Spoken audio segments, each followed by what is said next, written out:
The weird thing about establishing an opening act is the area that you design has to do double duty. Not only does it have to function as the introduction to this world, it has to set the tone, it has to establish lore, it has to provide tutorialization, teach the player how to play, show them what the game is, but it also has to be a cohesive and memorable narrative on its own. That's one of the reasons we had a very big choice dropped onto the player at the end of Emerald Vale. We didn't necessarily want to be a game where we're like, you're going to role play for 20 hours before you get one big choice. We wanted players to feel invested as early as possible.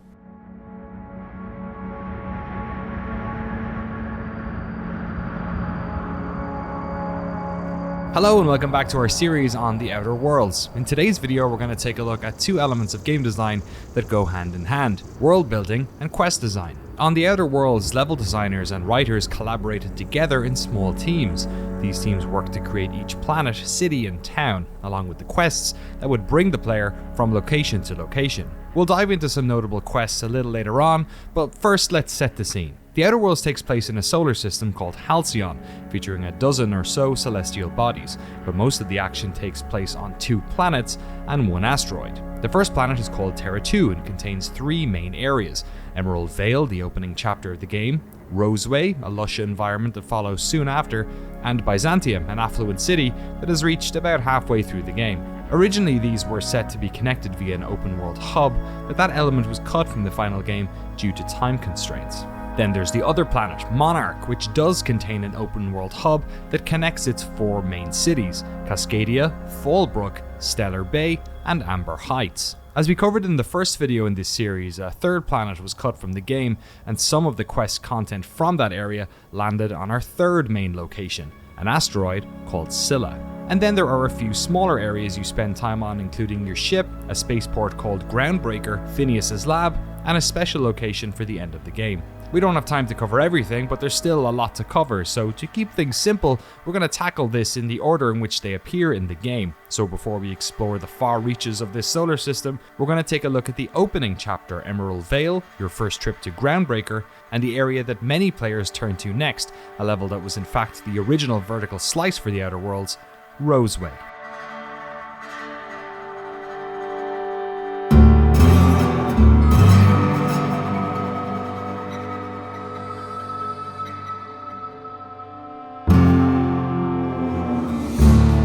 Let's say I'm a DM and I'm sitting with the player and we're playing, D&D or any kind of tabletop RPG, and we have 5 hours, and I want to take you through one full adventure with a beginning, a middle, and an end. That's how we approached Emerald Vale. It starts when you drop out of your pod and you crash land on top of a guy. And it ends when you leave with your ship. And in the middle, we had to introduce tension, we had to introduce characters, we had to have some central problem that the player could get involved in. So in that sense, yes, I think the entire level that we worked on does feel like a cohesive, self-contained little game. The central conflict ostensibly is that you have this town that is just working its workers to the bone, and they can't take it anymore. And one of the people in that town, Adelaide, has left because she's had enough of it. She lost her son, and that was kind of the breaking point for her. And when she left, it was kind of the floodgates opening. People packed up and left with her. So you have this problem where this town really needs its workers to survive, and the workers just want to be left alone. And that's kind of the central conflict here, is if you bring the town together, they'll actually prosper and they'll do pretty well, and maybe the fellow who's running the town will learn from his mistakes and you will have the opportunity for reform. But if you talk to Adelaide, the person who left the town, she has a very convincing argument about the kind of soullessness and crushing, destructive quality of life in a corporate town. There are no trees in Edgewater. The only tree you find is the one that feeds her little camp that she's grown with her own hands. We wanted to create this very clear tension between the natural and the artificial, between the 9 to 5, people in Edgewater would be happy to have a 9 to 5, and just living life on your own terms. And that's the basic conflict. It's kind of a universal conflict, is do you go and live your life the way you want to, or do you follow the obligations that society has oppressed on you? So we wanted to show the kind of corporatism We wanted to show factionalism. You've got deserters and you've got the town of Edgewater. We wanted some central problem of resource that the player has to get involved in, and we decided to settle for. Some of this was not just narrative, some of this was the necessity of level design. We knew we needed a dungeon area, and we knew that dungeon area was a geothermal plant. So as a narrative designer, I had to go in and say, okay, how can we take this level that we know that exists and build a story around that? A question I often get is, what comes first? Is it game design or is it narrative? And I privately believe that game design usually comes first, and it is the task of a good narrative designer to make it seem like the two are seamlessly intertwined, that they're interdependent.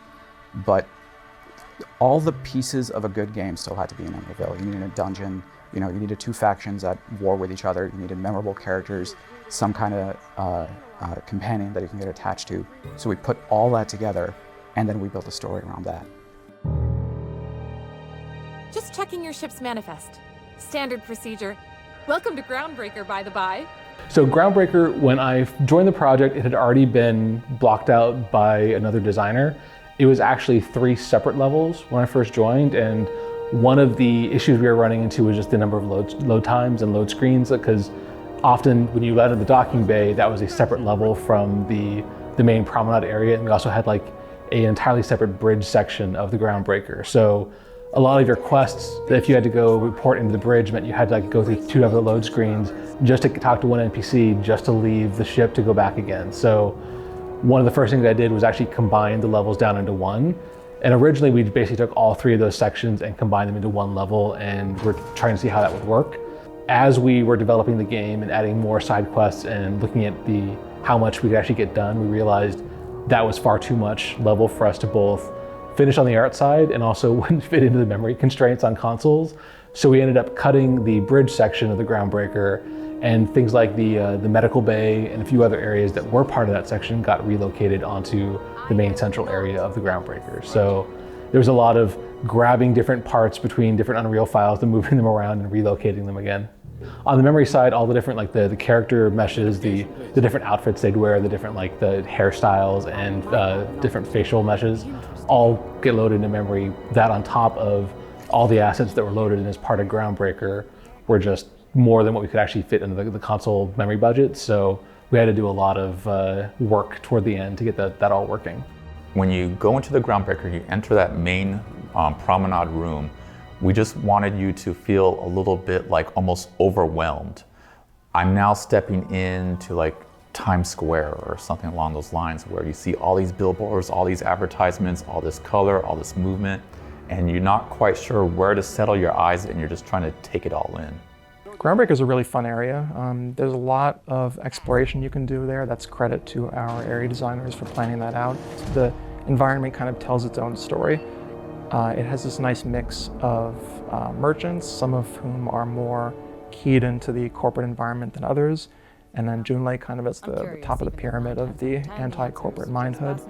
And then down below in the back bays area, there's Captain McRed, who's just the full-on most insane person in the colony, who's kind of epitomizes just how outlawish Groundbreaker can get. Time to feed the flames. It's nothing personal, promise. I did the writing for the Groundbreaker public news announcer, so that has reactivities to certain quests you do, whether you've been on Monarch or whether certain people have died by your hand, etc. So you kind of get to hear the news of your adventures in Halcyon. It kind of breaks my heart a little bit. There's not a lot of people moving around on Groundbreaker, and that was basically because when we got the art pass done and lighting pass, we had to actually pull back in the number of actual characters on the Groundbreaker to fit on consoles, because we just didn't have the memory budget both for the number of different character appearances and also the AI pathing would start drawing performance beyond what we wanted it to be. So we had to do a lot of just trimming out, and there's actually a lot of work that you don't see on Groundbreaker for where we actually turn NPCs on and off.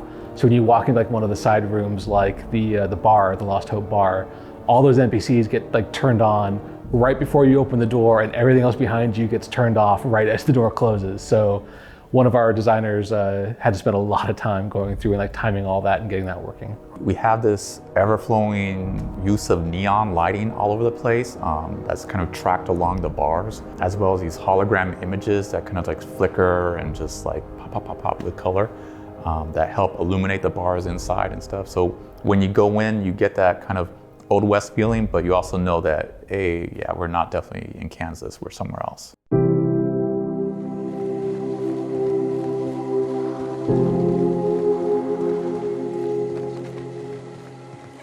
So usually we start out, I mean, for many of their areas, we start out with like the high level, like the crit path requirements of the area, like what are the main quests the players are going to be doing while they're here. So for Roseway, we knew this was actually the area we made for our vertical slice. It was like the first area we made for the game.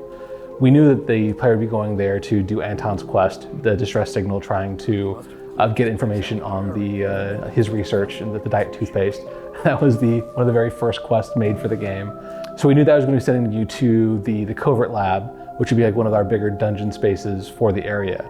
So we wanted to make sure that those were at different sides of the map, so the player would need to travel across the overlands in order to reach that. So like you start off looking at like, okay, where does the player start? What is their main objective? And making sure those things are spaced out so the player needs to travel through the rest of the map and have opportunities to encounter other POIs and find other quests as they're moving. So when you first arrive on the landing pad, the first thing you see is the town, which is the first step of the quest, which naturally draws the player in. Although nothing forces them to, you can actually go to the covert lab immediately when you land if you want to just go exploring. But most players, because that's the first thing they see, are going to move in that direction and be drawn into the town, which is where you can find other quests and talk to other people to learn the situation of what's going on in Roseway. And then from there, when you exit, in order to reach the covert lab, you have to walk past one of the other major POIs, the antibiotics lab, which is where you can find Jameson and another side quest.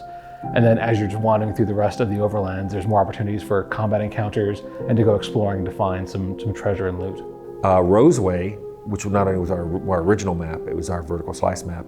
It's got a lot of different terrain and vegetation and buildings and people and creatures and robots. It had like everything in it. It was the perfect first map, but it did take us a long time to do. And so we learned what was fast and what was not.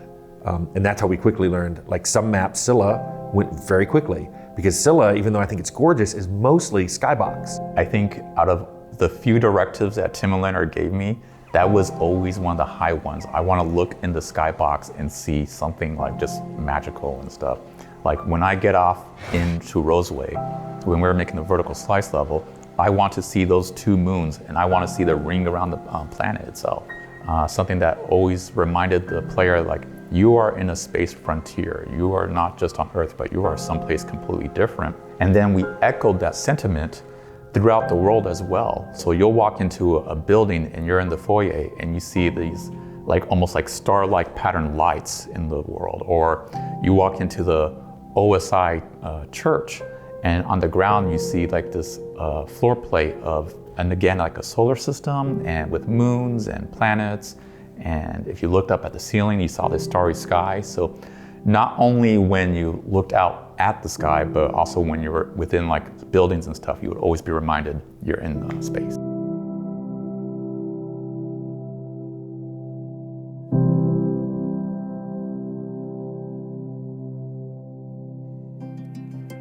Roseway was the team's vertical slice, but it wasn't necessarily the first level players would turn to. After Groundbreaker, the player was given a quest that could shoot them off in a number of different directions. This quest, Passage to Anywhere, is one of the most complex quests in the game, as it can shoot the players off in a number of different directions, and it can be completed in a number of different ways. Well, I know immediately when we started talking, I said, look, I want at least 2 planets, because I want one to be lawless, because you kind of need that Old West. You need someplace you can go where you feel like as soon as you do one bad thing, everyone's just going to be chasing you forever. So we had, Terra 2, which was the lawful planet, and then we had Terra 1, which was the lawless planet. And so then its name got changed to Monarch. That's how lawless it was. They changed their own name.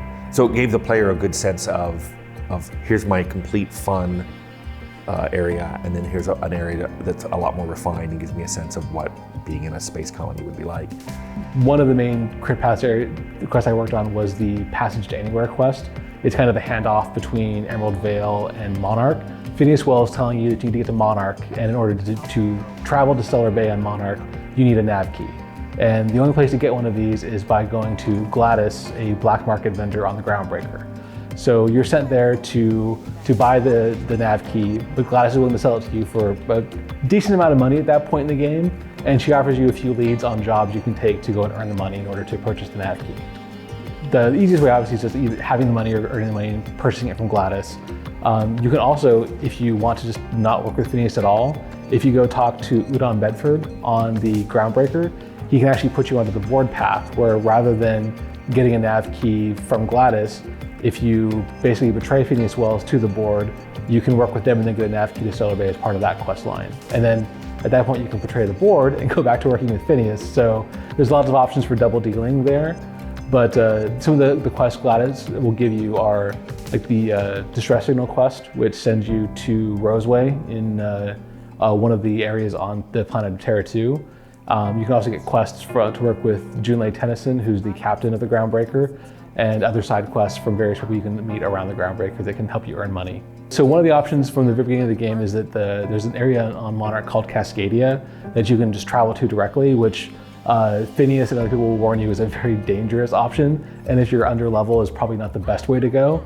But if you choose, you can just land directly in Cascadia and then fight your way overland to get to Stellar Bay, and that will actually be a completion for that quest as well because you've now reached Stellar Bay. That was actually one of the biggest sources of bugs in the game was the sheer number of ways you can complete this quest. For example, when you go to Groundbreaker, once you arrive and talk to the security, you find out that your ship has been impounded. Well, because you could land in Cascadia and travel overland to Stellar Bay, all of the quest objectives for clearing the impound were on that Passage Anywhere quest. But if you went to Stellar Bay first and completed that quest, and then went to Groundbreaker, your ship would still be impounded, but now you had no quests to actually tell you how to get out of the impound. So we had to create an entirely separate quest just for that section of it and share all the objectives onto that quest and duplicate all the scripting, all the logic for clearing that second quest out.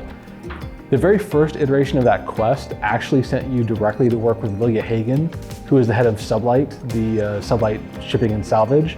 But we got a lot of feedback from people that they didn't like being forced to work directly with a criminal organization. They wanted the option of not doing that. It went through several iterations at that point, including working, instead of sending you to Vilya, sending you directly to Junlei Tennyson, and then one that sends you directly to Udon Bedford before we finally settled on Gladys as a neutral third party. There's actually like a ton of logic in the quest file for all those different permutations that we just kind of had to comment out and move on because ripping it out would have created more bugs than just leaving it there and just like turning it off for the final game. Passage to Anywhere is one of the most complex quests in the Outer Worlds, but on a recent IGN video, the developers were shown a speedrun where a player simply hid behind the geometry of a safe located in one of the quest giver's rooms and broke it open in front of everyone to receive the nav key. It's a pretty big exploit, so I asked Brian how the QA team might have missed this. That safe actually got the model changed like toward the end of production. So originally the collision on it, you could still be detected by the people in the room when you were crouching there, but then the art changed and the collision on it changed, and we could basically create a safe spot where you couldn't be seen. So at a certain point, like okay, we just kind of have to leave this and accept that this is an exploit that players can take, but it's not the worst thing in the world. The Outer Worlds is full of interesting quests. In fact, we covered a bunch of them in our previous video on character design. If you missed that one, make sure you subscribe to get notified whenever we upload something. So we've talked about one of the big critical path quests, so how about we dive into an area of quest design that often gives level designers the most freedom: optional side quests. There wasn't much world art when I was first looking at the area. It was just kind of gray boxed out, so we didn't really know necessarily what we wanted to look like. The faction had already been established, so we knew that Sublight was kind of a criminal organization. They're doing a bunch of smuggling and illicit stuff. So I had that to go on, and then we thought it would be nice if they had built it into these mountains to kind of hide, so it's like a locked off secret area. And I thought it'd be kind of cool if it was like sort of like a Las Vegas in this world where you're not really allowed to take vacations or have leisure time or anything like that. So really the only people who would be able to do that would be super wealthy Byzantium folks. And so basically you have these like dandy wealthy types who are coming to this like grubby, spaceport to engage in like a little bit of gambling and drinking and leisure time. And there's also with the falls, we were kind of like, oh, okay, and they can pitch it as like, you know, rejuvenating waters, but it's actually kind of gross. And so it's just, I don't know, I tried to play with that and just have a little bit of fun there. Sometimes the simplest solution is the sweetest. I don't give a whit about the method or the means, just the end.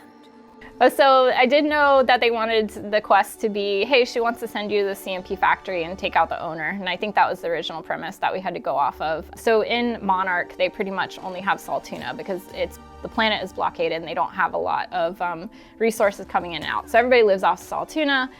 When all the companies left Monarch, this guy took over the factory.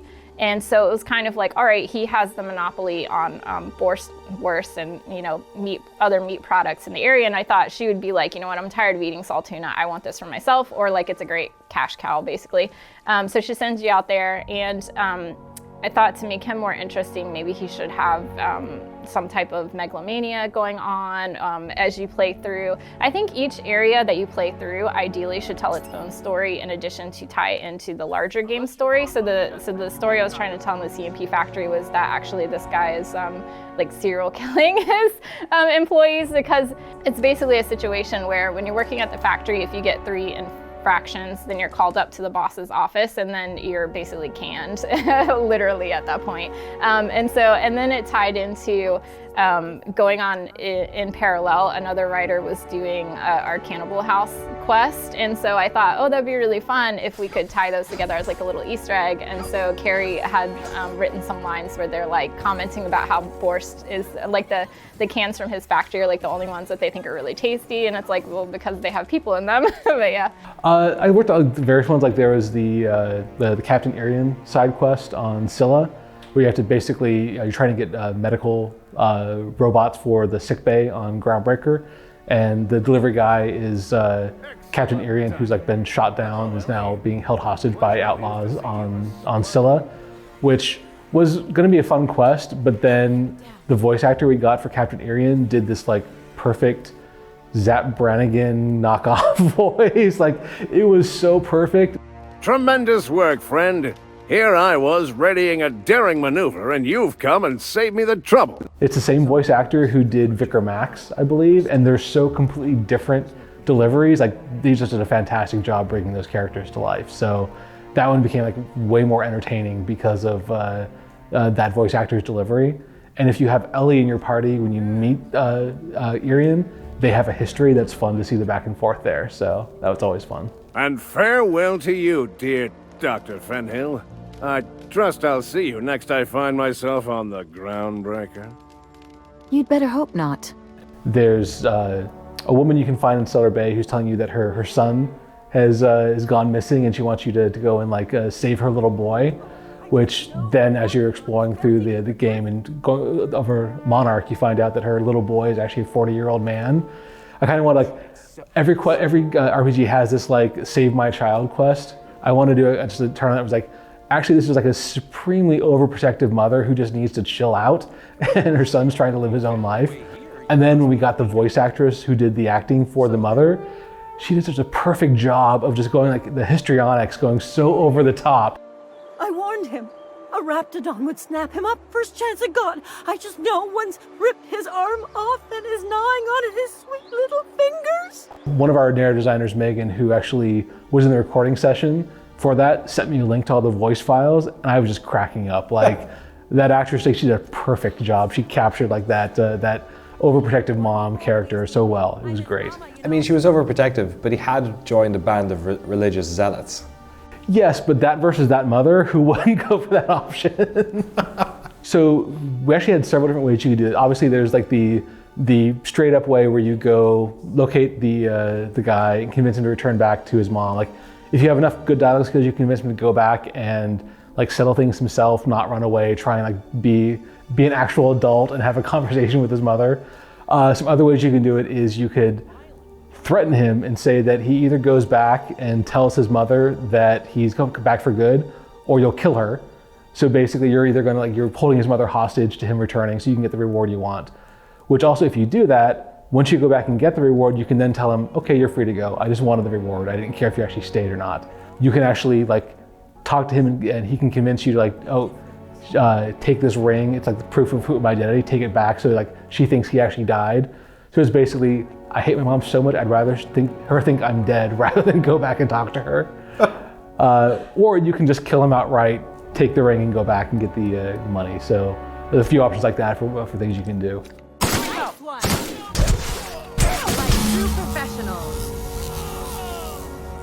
With a team fewer than 70 people for most of development, Obsidian managed to craft a wide array of locations filled with novel quests. It may not be the grand sprawling adventure that many open world RPGs now promise, but it's a great example of smart planning, creative problem solving, and scope control. And we're not done yet. In the next episodes in our series, we'll take a look at how this humble team tackled elements such as combat, stealth, audio design, and music. Thanks so much for watching. See you then.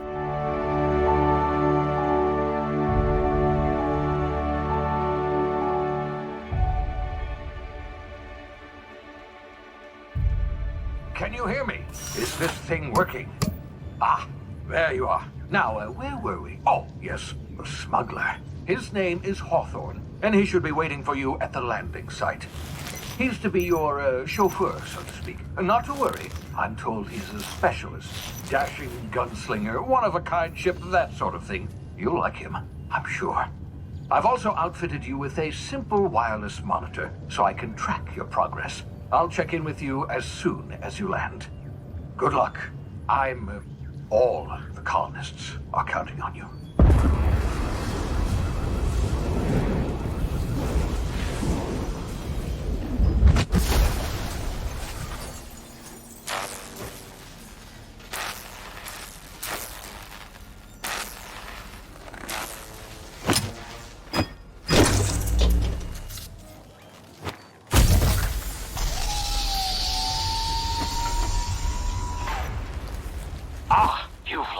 Good. Hawthorne should be close by. What in law's name? Is that him? Oh, that idiot. I told him to plant the beacon and move away, not stand there holding it. Oh well, no sense in letting his ship go to waste. Hawthorne won't mind you taking his ship. Better you than the board, huh? Not sure I trusted the fellow. Might have gone after the bounty on my head. Shame about the whole squashing thing. Nasty way to go.